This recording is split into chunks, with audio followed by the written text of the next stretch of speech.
And I can't remember the doctor's name, and someone in here might remember it, walking into a hearing room with a briefcase and pulling out a set of lungs.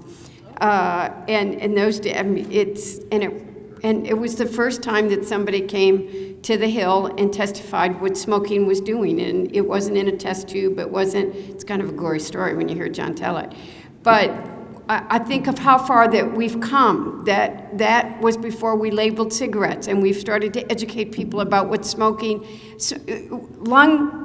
not all lung cancer is preventable. We've worked so hard in the congressional world to educate people from sun exposure on skin cancer to, when I started the National Women's Health Resource Center. Many of you are young women. You can't believe we didn't say the word breast, let alone talk about. When I started working at General Motors, mammograms weren't covered. You could get certain medicines, but you couldn't get your mammogram. Your mammogram was not part of the standard insurance. And I look at the progress that we've made because we've taken the time to educate people, to advocate, to tell people what they need, to give an educated consumer, not only about lifestyles, but the tests that they need and that prevention. And to be the voices that bring to the public policy arena the information that they need to, one, we do need to invest in more research so that we do know what lifestyle changes can prevent cancer, but also to develop the protocols, the medicines,